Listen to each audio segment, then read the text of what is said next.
It is year 3 in Meiringen. This is the biggest crack comp in the world. Year 1, Ondra goes big on the crack.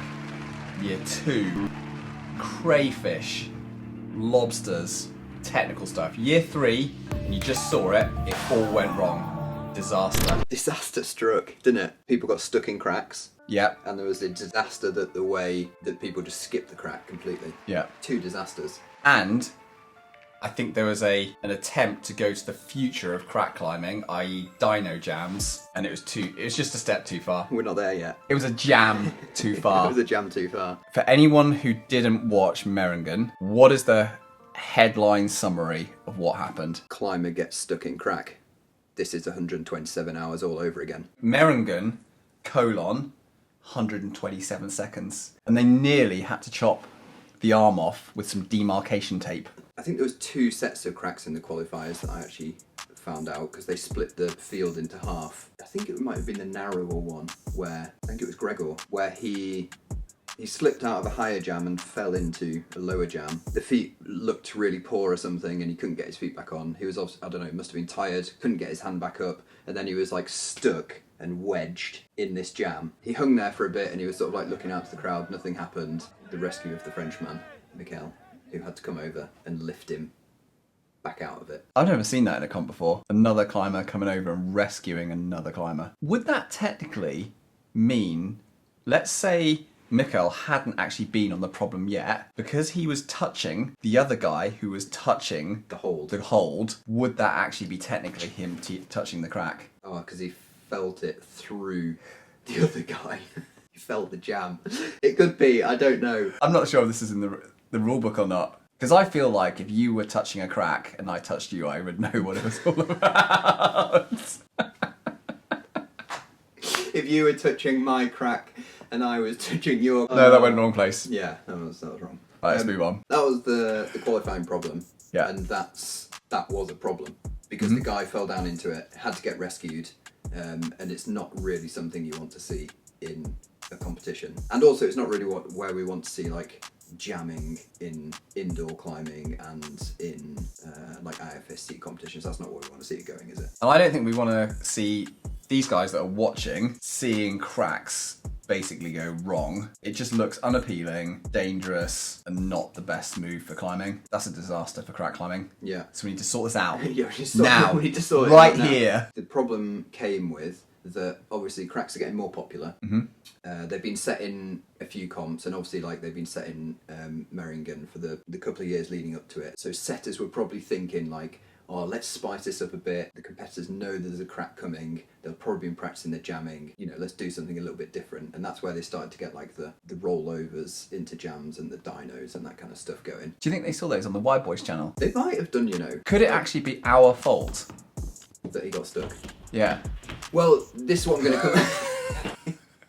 This is what I'm going to come on to next, because they are quite new, and they haven't been seen in comps that long. That the setting knowledge isn't quite there yet. It's like when parkour jumps came out and stuff, and maybe setters were testing things out. I think then it became apparent like, oh, now there can't be downward jumps or something in comps. Yeah, yeah. Like you have to go through that process when you're developing a new setting style, and because cracks haven't been in competitions for that long, they don't quite know that setting style yet. There are kind of certain things that you need to look at really, Yeah. to make sure that it's safe. Because you can set any old boulder problem and it can be not safe, but setters have learned to know what's safe and what's not safe in general climbing and setting, haven't they? Yeah, and I think we've also got the advantage that we've been setting in my cellar for 10 years on the limits of safety. That is some of the most dangerous crack climbing you will find anywhere on the planet. Yeah, it is. Yeah, I'm sure James Pearson still blames me for putting a chip in his spine.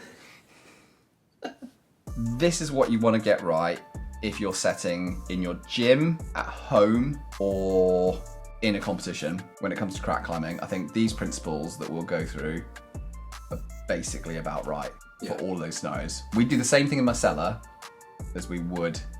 No, we wouldn't. We'd do the same thing for Crackfest as we would. Would we? Well, we wouldn't, but then we would get reined in. Yes. By, Yes. by the climbing wall. I think the first thing that went wrong And the really obvious thing that I saw from that competition is obviously the guy getting stuck, and that's because there was like a massive V-wedge constriction going down, so that when he was above it and he fell down into it, it fell with like such force that it was basically like just jamming in there. Well, not jamming, and that's the problem. Because when we set cracks, we want to jam, and what we don't want to do is we don't want to bone lock, because bone locking isn't jamming. A jam is when you're actually using like active force to keep the hand, arm, fist, whatever it is, in the crack. Whereas bone locking is basically putting, let's say we're talking about a hand, we're putting the hand in the crack, slotting it down, and then essentially we could just be doing nothing with this hand. It could just be like waving around, and it's just locked because that is thinner than that, so that won't fit through the remainder of the crack. And I think setters want to really address this when they're doing the setting, so that if you try any jam on the problem, you have to check that you can't get a bone lock jam. In the same way that when you apply a volume to the wall, you trace with your fingers around the edges and make sure you can't crimp behind the volume. It's just, I think it's just basic safety, actually. Yeah. There's a sign in gyms, no bone locking. Like in that comp, we clearly saw what happened with a hand-fist jam.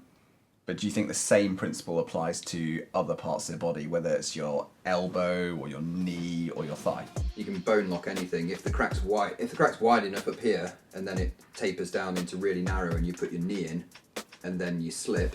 Like, let's say I gave you a crack to set indoors, or for anyone watching.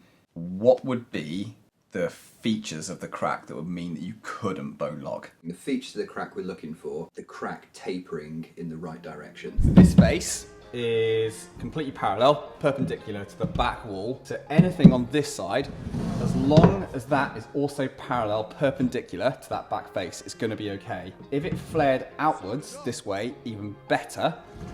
What you don't want is when the crack closes in this way, so it's wider at the back versus the front. It's just so much can go wrong with this scenario. And then the second one is the crack in this direction. What I've done here is really exaggerate the flared nature of the crack so that it's wider at the bottom versus the top. But in reality, you kind of only have to do this maybe 1, 2, 3 degrees, and it'll be really effective in terms of making the hard crack climbing, but also meaning that you just can't get jammed or wedged. Whereas if it's the other way around, you can fully just get jammed in and you have to get rescued and someone has to bail you out of the crack. Or you have to have oil thrown all over you mid-comp. Yeah, I mean, who's going to want to see that? Jakob being lathered up with butter by Ondra.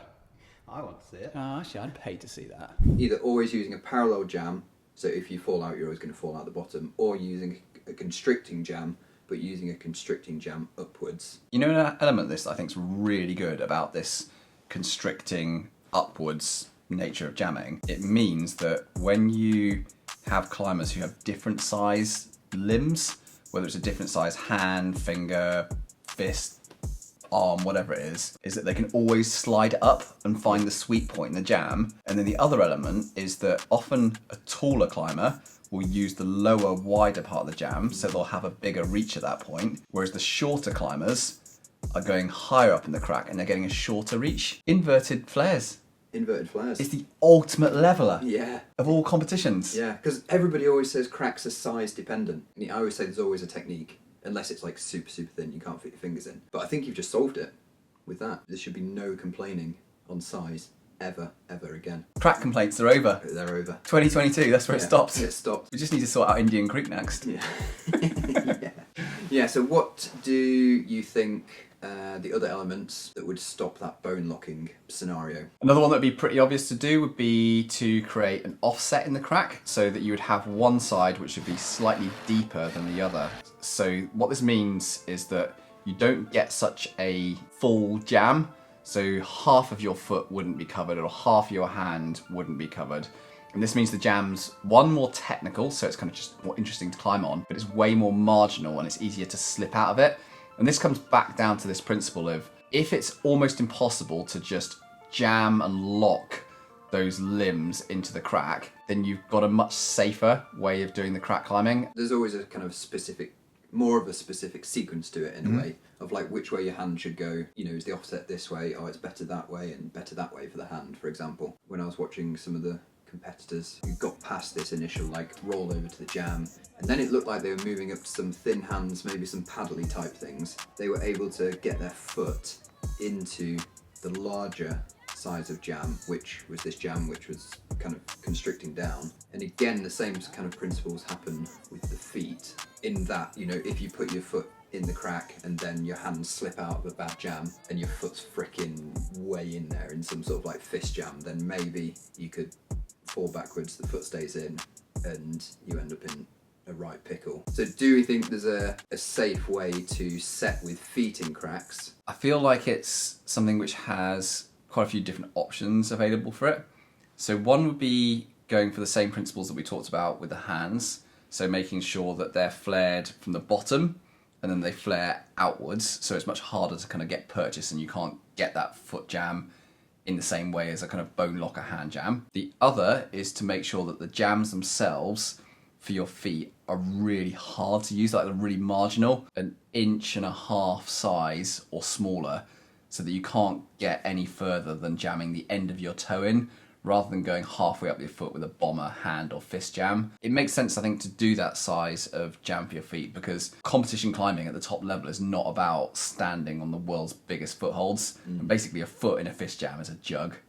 I mean, it's better than a jug, it's a ledge. I mean, the real thing here is like making it flared enough, because I think we saw it in this the second Meiringen competition, when the climbers went through the flared cranus up to something out left and then traversed back right with their feet in the craze. What's that called, actually?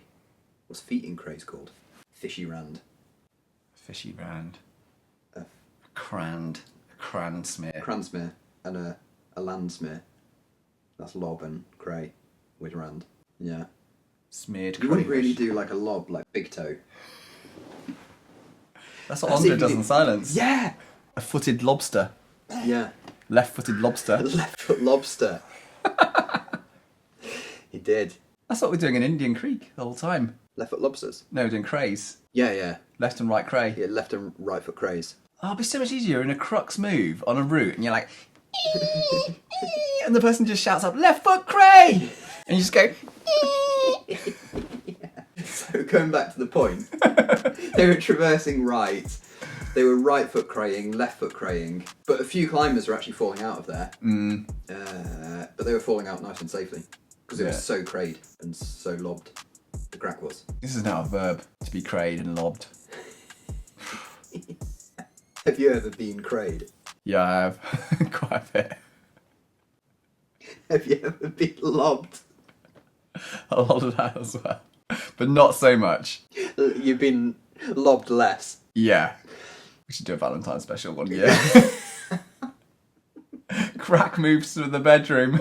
So the next thing was that there was quite a lot of blood also spilt in the crack. It all comes down to like the texture that you're jamming against. Well, one, it comes down to technique. If you have reasonable technique, then you can usually get past like a sharp or rough jam without totally annihilating your skin. I always feel like if you're trying really hard, like they are in competitions, no matter how good your technique is, like we know if you're trying really hard, then at the end of the day, you are going to get grazes and abrasions. It just like, it happens. Like you can't just whack a jam up and have it in like a really rough surface that's just going to cut your hands up. Nowadays, you would never set something with a totally minging crimp with a really razor edge.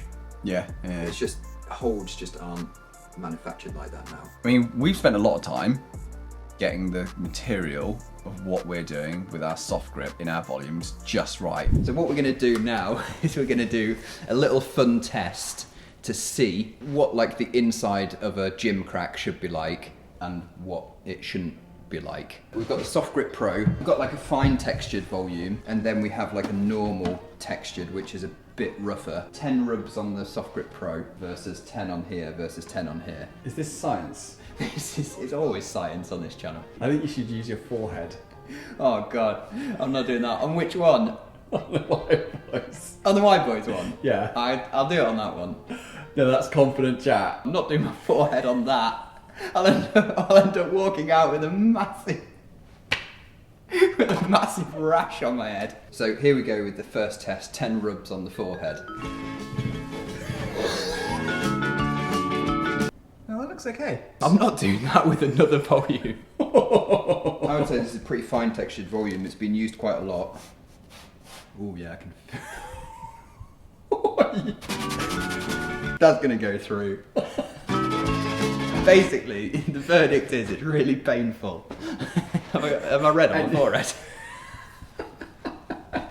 No. All right. Well, there you go. Bomber. It's good stuff, that. It's very obvious science. When it's more coarse, more skin is lost. What we're saying is that comps should have wide boys volumes. So basically what you're saying is, you know what you're doing. No, I ain't got a clue what I'm doing. But I get that not everyone has access to our material or our volumes, so they've got to think about like how they're going to set these in comps around that situation. So I think it's one, finding the grain and the sort of like the coarseness, so almost going down to softened out climbing holds that you can find in your route setting cupboards. Do not get something fresh straight out the cupboard. Yeah. And this can be a problem for competitions. If someone gets sent a brand new set of holds for the comp, they're going to be so coarse that that's a problem. And I think really, like, we've got to say this isn't the best practice maybe on this front, because I've got really tough skin on the back of my hands, but if I jam against a brand new volume, I will rip through pretty quickly on a brand new volume. But a very worn in one, I've got loads that goes in me. Last up is dyno jams.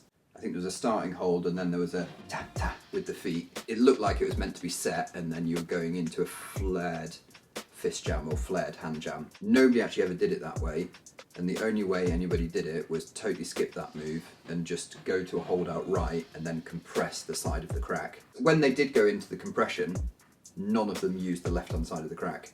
Yeah. So it kind of makes me think that the setters did want them to go into a jam. I think looking at that problem, how advanced that tic-tac up footholds and then dyno into a flared fist jam, I think the setters have jumped too far forward. You know, last year having cracks which essentially felt like what we were maybe seeing in indoor, like what me and you were doing with training and things like that 5 years ago, just standard crack climbing, quite technical, interesting, using some variety of techniques. And now they suddenly went and looked at what we did on the Wide Boys channel 6 months ago and went, oh, let's put that in a competition. Let's do some mad all-out dynos to some jams rather than having a bit of a staged approach. And my personal opinion is that let's step a little back from the dyno jams. I know they're cool. Leave that to the professionals or the idiots.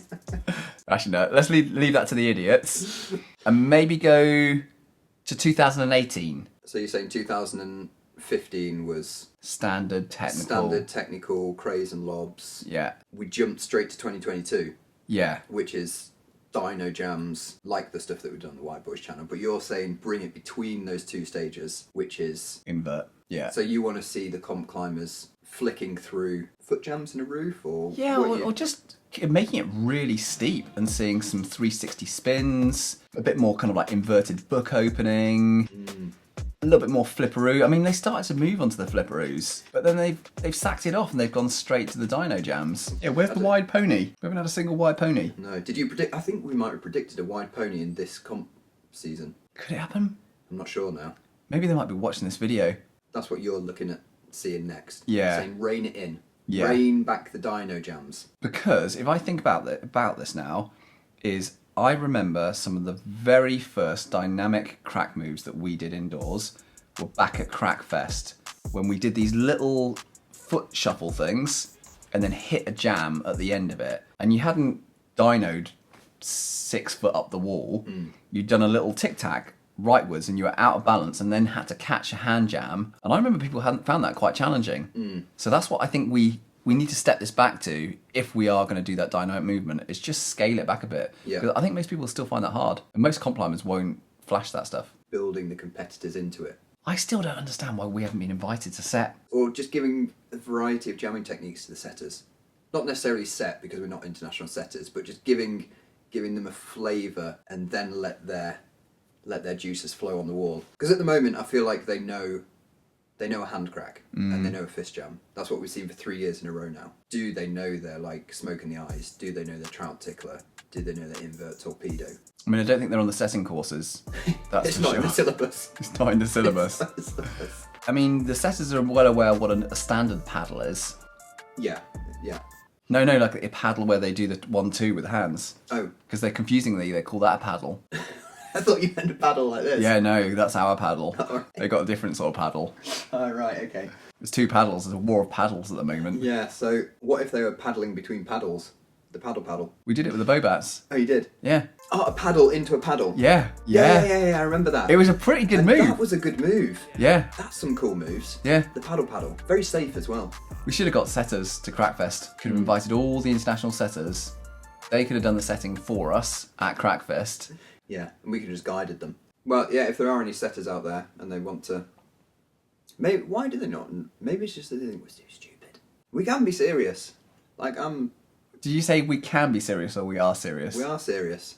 I'm serious about this. Can you see the look in his eyes? No, I am. Just look at I am serious. look straight at the camera, Pete. I mean... Tell the camera you're serious. Just I'm serious.